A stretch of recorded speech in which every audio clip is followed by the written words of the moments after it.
for the daily antidote of song.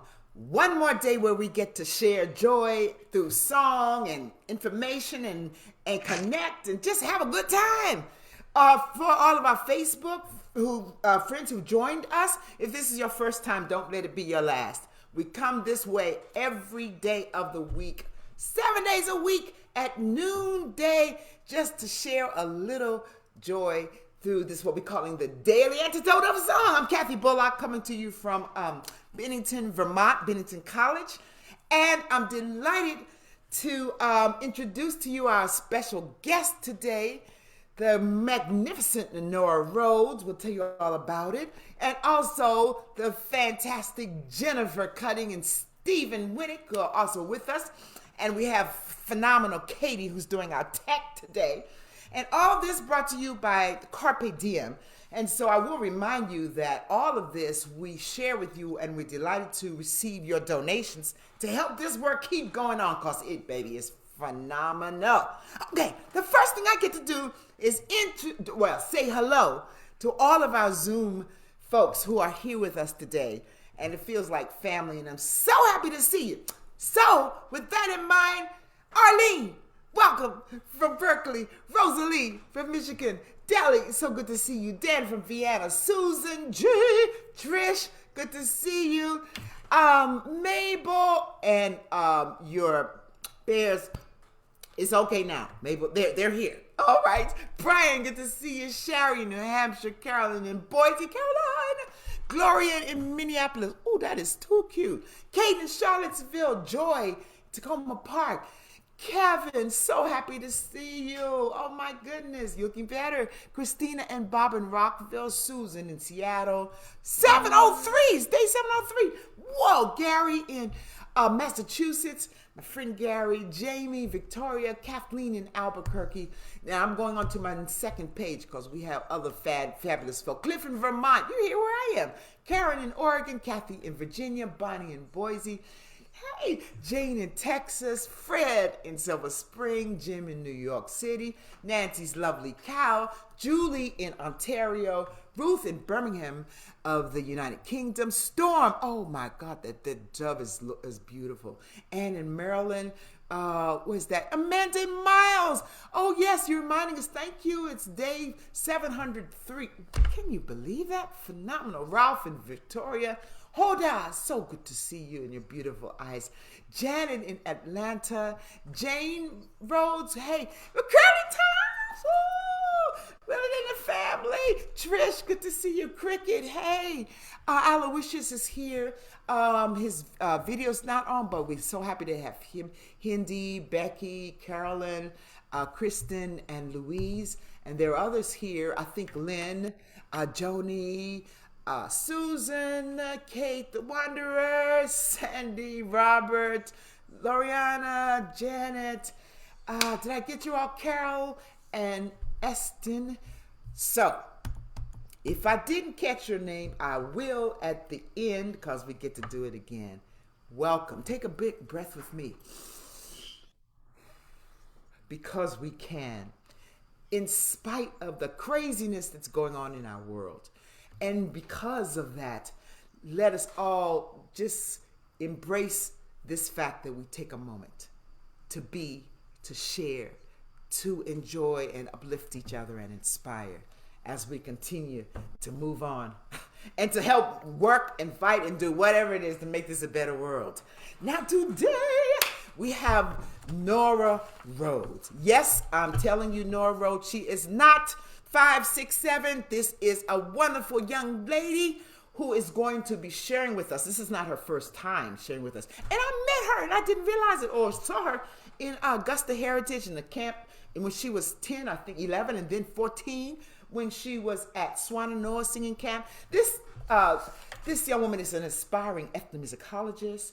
She is an award-winning vocalist, plays various instruments, and she's won the the Harry Reid Fund Award, and it's associated with the American Folk Life Center, and you're going to hear all about it later on when Jennifer and Stephen come and join us. But right now, she's going to share with us some of her music and some of her research.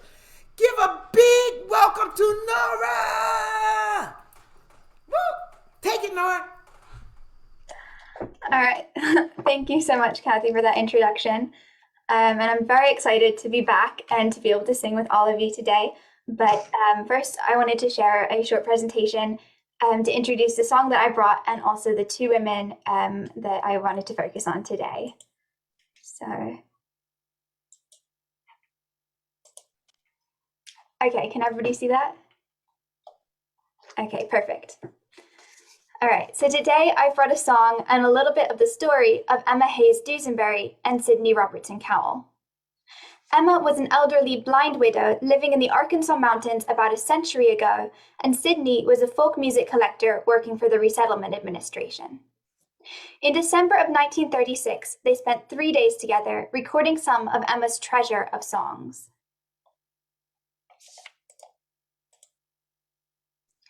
Emma was born in Georgia in 1862 and lived through the Civil War there. Her family were frontier homesteaders and traveled by ox wagon and steamboat west to Arkansas into the Ozarks in 1872. Emma says that as a young girl, she'd set herself to learning all the songs in the world. She says the earliest were mostly camp meeting tunes and such like, but when she got older, she learnt a lot of ballads, which is true, and they just naturally drove the others out of her mind, which isn't true. This is Camp Upon the Mountain, recorded by John Lomax in August 1936.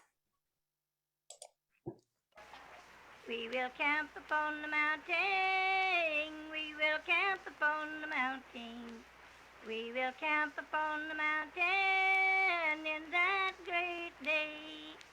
Oh, Israel, oh, Israel, oh, Israel, in that great day. In her mid-20s, Emma married a fiddler who'd come down from Illinois. She says, he liked to sing and liked to hear others sing too, and we just rambled around, and when we got tired, settled down for a spell. Emma had a daughter, Nora, lost her sight with a fever, and eventually they settled in Mena, Arkansas, in the Ouachita Mountains. And all the time, Emma was still gathering all sorts of songs, even though she'd realized that people keep making songs. Now, during the late 1920s and 1930s in Arkansas, there was a boll weevil crop disaster, then a great flood, followed by the widespread drought, and then the Great Depression. But at the same time, a progressive labor college settled nearby. Emma and Nora took things to sell, and her anthology of mountain songs and stories became known. Over the next few years, prestigious regional and then national visitors traveled miles into the remote hills to hear Emma. One of the first was folklorist Vance Randolph, who declared Emma knew more ballads than anyone else in the Ozarks and was the best ballad singer he'd ever met. In 1936, John Lomax brought the Library of Congress recording equipment. But 2 days, even of almost continuous recording, wasn't enough. So Sydney followed that December and spent another 3. Sydney was then working under Charles Seeger in the music division of the New Deal's Resettlement Administration on her first solo trip through Appalachia and the Ozarks. Nearly all of the 200 disc recordings made for the Resettlement Administration's Special Skills Division and the Farm Security Administration between 1936 and 1939 would be the work of Sydney and her colleague Marguerite Valiant.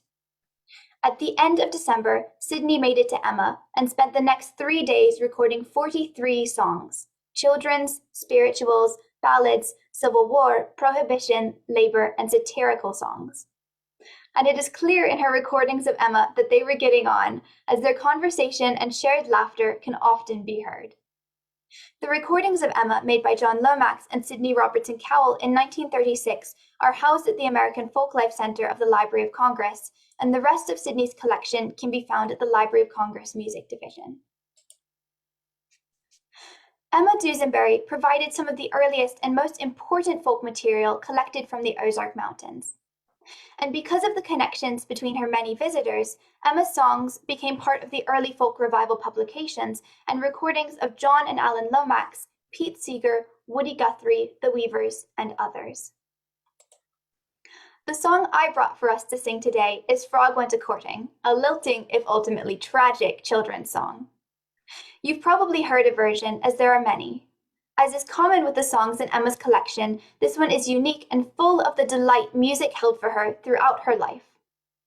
This is some of the recording made by Sydney on December 24th of 1936. Frog went a-courtin', he did ride, mm-hmm. Frog went a-courtin', he did ride, sword and pistol to his side, mm-hmm. He rode up to Miss Mouse's door, mm-hmm. He rode up to Miss Mouse's door, where he'd often been before, mm-hmm. Miss Mousy, she did ask him in, mm-hmm. Miss Mousy, she did ask him in, where she used to card and spin, mm-hmm. He took Miss Mousy on his knee, mm-hmm. He took Miss Mousy on his knee and asked her to marry him, mm-hmm. No, sir, cannot answer that, mm-hmm. No, sir, cannot answer that, we get consent from Uncle Rat, mm-hmm. Uncle Rat when he come home, mm-hmm. Uncle Rat when he come home, who's been here since I've been gone, mm-hmm. A very fine man here has been, mm-hmm. A very fine man here has been, and asked me to marry him, mm-hmm. All right, so that's Emma's Frog Went A-Courtin'. Okay, so now I thought we could sing it together. So I think, Katie, if you could put the lyrics in the chat, and then we can try to go through the first verse together. And then when we all feel ready, we can go from there.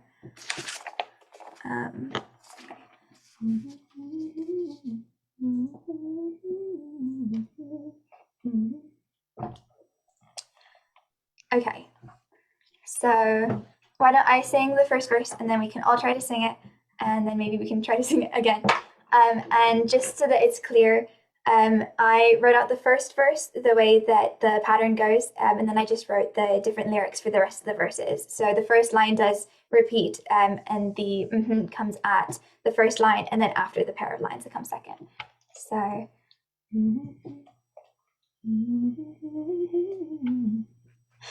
Frog went a-courting, he did ride, mm-hmm. Frog went a-courting, he did ride, sword and pistol to his side, mm-hmm. Do you want to try that with me? Frog went a-courting, he did ride, mm-hmm. Frog went a-courting, he did ride, sword and pistol to his side, mm-hmm. Should we do that one again and then keep going? Okay. Frog went a-courting, he did ride, mm-hmm. Frog went a-courting, he did ride, sword and pistol to his side, mm-hmm. Rode up to Miss Mousey's door, mm-hmm. Rode up to Miss Mousey's door, where he'd often been before, mm-hmm. Miss Mousy, she did let him in, mm-hmm. Miss Mousy, she did let him in, where she used to card and spin, mm-hmm. He took Miss Mousy on his knee, mm-hmm. He took Miss Mousy on his knee and asked her to marry him, mm-hmm. No, sir, cannot answer that, mm-hmm. No, sir, cannot answer that till we get consent from Uncle Rat, mm-hmm. Uncle Rat when he come home, mm-hmm. Uncle Rat when he come home, it's who's been here since I've been gone, mm-hmm. A very fine man here has been, mm-hmm. A very fine man here has been, and asked me to marry him, mm-hmm. Uncle Rat, he laughed till he split his side, mm-hmm. Uncle Rat, he laughed till he split his side, thinking his niece was gonna be a bride, mm-hmm. Where shall our wedding supper be, mm-hmm. Where shall our wedding supper be? Way down yonder in the holler tree, mm-hmm. What shall our wedding supper be, mm-hmm. What shall our wedding supper be? 2 big beans and a black-eyed pea, mm-hmm. First come in was Lady Wasp, mm-hmm. First come in was a Lady Wasp, spreading on a tablecloth, mm-hmm. Next came in was Mr. Tick, mm-hmm. Next came in was Mr. Tick, ate so much that it made him sick, mm-hmm. Next came in was a doctor fly. Next came in was a doctor fly. Swore by God that tick would die. Next came in was a bumblebee. Next came in was a bumblebee, carrying a fiddle all on his knee. Next came in was an old sly cat. Next came in was an old sly cat. She put an end to all of that. Next came in was Squire Flea. Next came in was Squire Flea. Jumped to his paw and bit his knee. The bride went tearing up the wall. The bride went tearing up the wall. Swore the devil was amongst us all. The frog went swimming across the brook. The frog went swimming across the brook, and there he met with a hungry duck. The lazy book, it lies on the shelf. The lazy book, it lies on the shelf. If you want any more, you can sing it yourself. Oh, thank you all.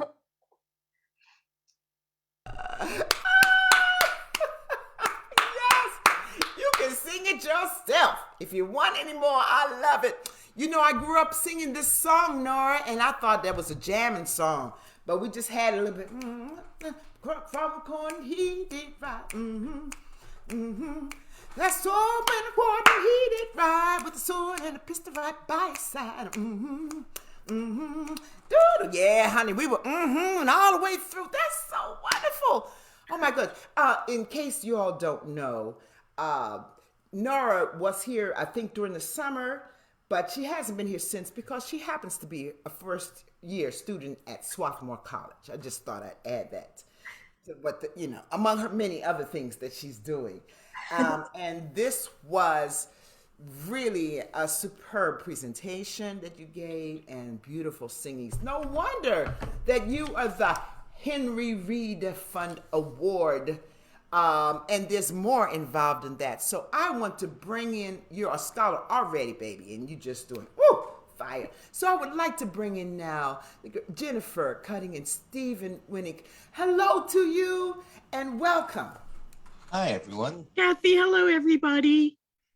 Yes. We are actually coming to you today from the Library of Congress on Capitol Hill.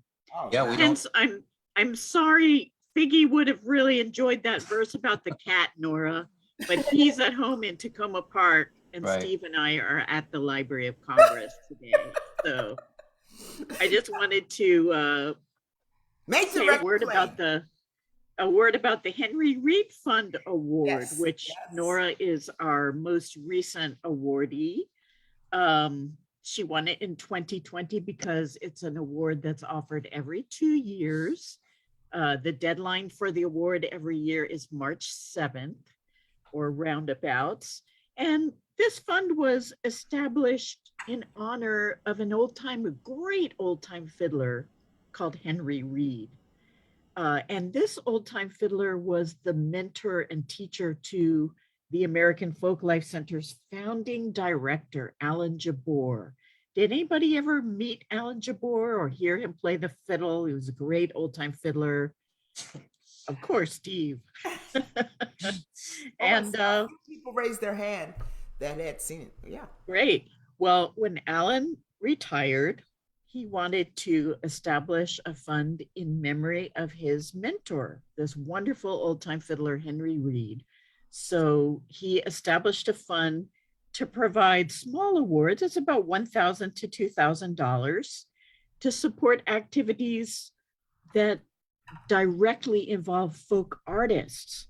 Our other awards are not specifically geared to folk artists, but this one really is, because it supports activities that reflect or draw upon or strengthen the collections of the American Folklife Center.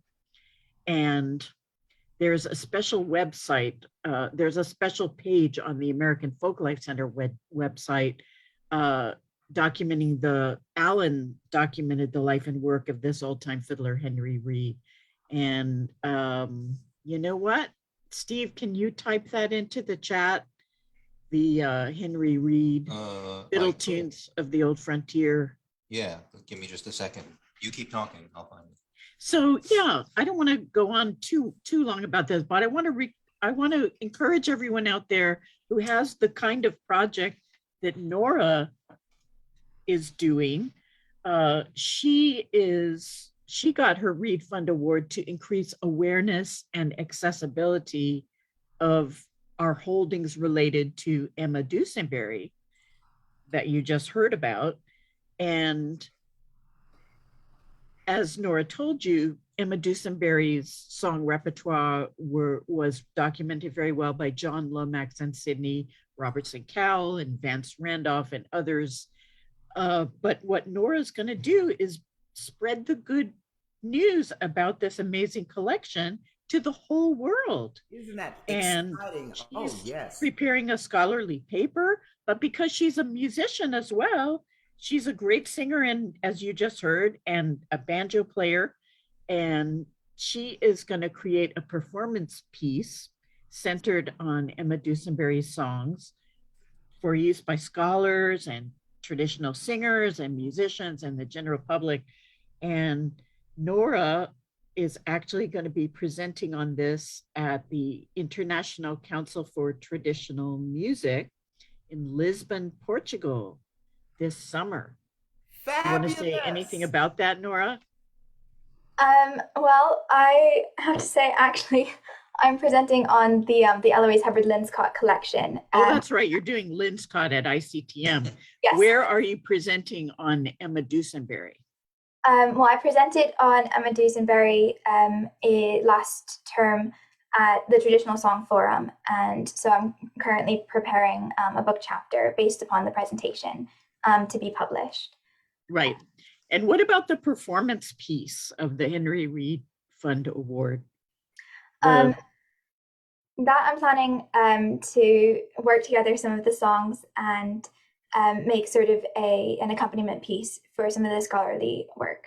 So some of the songs which most talk about who Emma was, and sort of the songs that paint a picture of Emma best through the repertoire, which is a very difficult decision to try and choose. That's hard to pare down. Yeah, that's hard choices to make. And is that going to be like a concert or a concert lecture demo? Yes, most likely. Okay, great. I think that is so exciting. I wanted to ask you, jump in here before I ask Steve about some of the other wonderful awards, and you can follow up however, Jennifer. I wanted to ask you, Nora, what does this personally mean to you to learn about and sing about Emma Dusenberry? What's that been like for you? Well, when I first heard some of Emma Dusenberry's recordings, when Jennifer introduced them to me, I think I was about 12. And so it was before I had started some of the more scholarly work, which I started about the next year when I was in high school. And I thought that the music was incredible. I thought that her voice was amazing and the songs were amazing. And so it was always something I wanted to revisit once I started studying collections more for the people and their music than just for the music I could gain from them. So being able to revisit this collection and learn about Emma as a person, as a very overlooked person, and as somebody who had such an immense joy in music, which is clear throughout all of the materials on her, all of her songs and recordings. She was a remarkable woman as well as an incredible singer. And so to me, it means a huge amount to be able to study her and get to know her. Wow, that comes across too, because you are an incredible young lady yourself. Just saying. Thanks. And so to be able to make this connection and bring it alive for us, oh, that is such a joy and a gift. Thank you for doing it. And thank you, Jennifer and Stephen, for all your work in helping make this even possible to bring it. Absolutely. It makes us very proud when we introduce a young person to our collections and she goes to talk about it all over the world, all over the country and all over the world, and inspire other people to come to the American Folklife Center and use our collection. So we're so proud of, we're just so proud of Nora. So Absolutely. proud of Nora. I'm sorry. I get so excited, Jennifer. I keep jumping in, and you say I want to make sure everybody heard what you said. You said you were so proud of Nora, and yes, I just met her again formally. We met before, but I'm proud too. It's like, yeah, baby, you better do it. It's wonderful. I wanted Well, to before Steve, please jump in here and tell us I a little was more just about going to say that we met Nora, Jennifer and I, when we were teaching at Vocal Week at Augusta, and Right. she was in our class. And how old were you at that time, Nora? I was 11. 11, that's what I thought. So we've known Nora since she was 11, which is hard to believe, but time flies. So yeah, and we are just so proud of all the stuff that she's done with our recordings. I mean, we really want to get these recordings out there. I personally love Emma Dusenberry's recordings also for a number of reasons. One of which, as Nora said, she did make it into that early part of the folk revival through these recordings, and the fact that one way that people don't know as much about is that a man who was a member of the Weavers named Lee Hayes actually went to college in Mena, Arkansas, and knew her when he was in college. And they became friends, and he always claimed that they were related because her maiden name was Hayes, but they weren't actually related. They just decided they were fictional. She was his fictive aunt. And so he spread her music also with the Weavers. But one of the things that's amazing about her is she has these really unusual versions of a lot of the ballads that she sang. And just one example, she sang a version of a ballad called Our Good Man, which is a ballad in which a man arrives home every night and he sees suspicious things in his house, indicating that there's another man there with his wife. But his wife is always able to explain it away in some bogus way, some way that's obviously not, true, but he does, right. So in her version, it becomes a cumulative song, so that at the end she goes through all the suspicious things that's been seen, that she has seen, and there just aren't any other versions like that, except there's a reference to it from 1850. There's a person who wrote, I remember this song from when I was a child, and it had this cumulative ending. And between 1850 and Emma Dusenberry's recording, there's no other version that's like that, which is pretty amazing. So that's the kind of thing that you find in her songs. She just has these great versions, and we're so happy that Nora's working on her, among others. I mean, the other collections that she's working on are great as well. So you asked me to mention some of our other awards. So we do have awards. For the few of the other awards, and you all, this is such a treasure right here in the American Folklife Center, such a treasure. And so some people have asked already for a link of Emma Dusenberry's music and more of it. And so just feast, go and take it. And so I'm asking Stephen to do a little, and then if we have time, just a smidgen of the Froggy went A-Courtin. If you could give us a little bit back of it, Nora, before we have to say goodbye. Go, Steve. All right. So we also have a number of other awards. Some of them are really for specialty people who are professionals in the field, oral historians and folklorists. And you can find, they're all at the same link, which Katie can put into the chat. But I'll mention two others that are more for regular people who aren't, university affiliated and that kind of thing. And they are the Parsons Award, which is for any kind of research that you want to do with ethnographic collections at the Library of Congress. And so that will pay for things like travel and lodging if you have to come to Washington to work in our collections. And we love it when people work on the American Folklife Center collections, but they don't have to. It can be ethnographic collections anywhere in the library. So that's one award. And so any kind of ethnographic research that you want to do that you can use our collections for, you can come for that. And then the other one besides the Reed Award is the Blanton Owen Award, which is specifically for ethnographic field work. So if you want to go out and collect fiddle tunes or songs or stories, or take pictures of vernacular architecture, any kind of folklife or ethnographic research that you want to do field work for, you can get an award with some funding to do that. And those are all at the same link. So we ask you to visit that. Unfortunately, for this year, the deadline just passed, so you would be applying for next year if you do decide to apply for some of these. So that's just a little plug for us, and of course, our main website, loc.gov/folklife, where you can find a lot of our materials. There is so much there. It's just exciting, and it's wonderful, and it's inspiring, it's illuminating, and all these good things. So please take advantage of it, whether you're Facebook, tell your friends, tell your family and everybody about all this work. And we get to see some evidence of it, the fruit of just a little bit of your work, Jennifer and Steve, as we look and listen to this marvelous Nora Rhodes, who I want you to sing just a little bit of Froggy went A-Courtin again, so we can go out singing that. Several people beside me have said, Nora, that they remember this song growing up as well, enjoying it. I don't know, Katie, you might have been too young to know about the Froggy went A-Courtin, but a couple of us, we were jamming. I'm telling you, that was our jam song. So we would love to take full credit for Nora too, but we should mention that Jane Rhodes is here on this call as well. Oh, Nora's really? mom. and she has a lot to do, and Nora's dad and brother, they all have a lot to do with the person that she is. So yeah. Well, thank you so much, Mom and Dad, for just making this possible to bring this jewel to us today. Thank you again, because, you know, I want to take credit, but I just met, you know.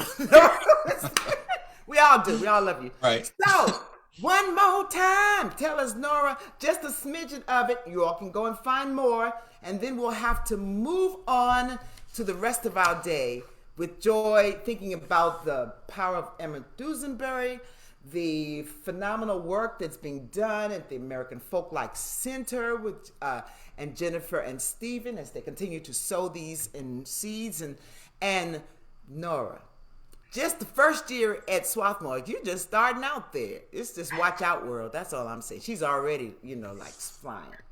Go, Nora.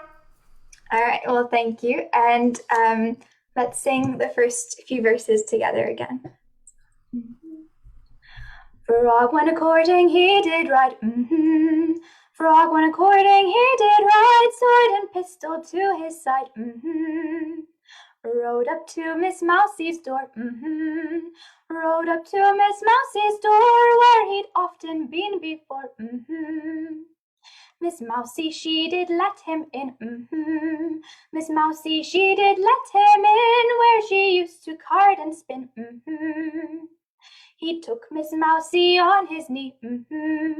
He took Miss Mousy on his knee and asked her to marry him. Thank you all so much. Yes. Miss Mousy said, I can't do that. Miss Mousy said, I can't do that. I'll have to ask my brother Rat. You know, that was my favorite line in the whole song. Thank you, Nora. Everybody, again, thank Nora for giving us this beautiful song and giving it such glory. Thank you for all of you who have joined us in Facebook, from Facebook, and thank you those who are here from Zoom. Thank you, Jennifer Cutting, Steve Winnick, and all of the work you're doing with the American Folklife Center and part of the Library of Congress. Whoop, whoop for that. Katie, thank you as usual for being our marvelous tech person. And so I get to say, see you all tomorrow or the next time. We'll be here every day because this is day 703. And all this phenomenal singing you hear and stuff, this happens every day. What? Yes, it does on the daily Antidote of Song. We're always appreciative of donations that help this continue. It's life-giving and inspiring in so many ways, and it's moved in so many people's lives, including my own. So, with seeing you later, I get to start with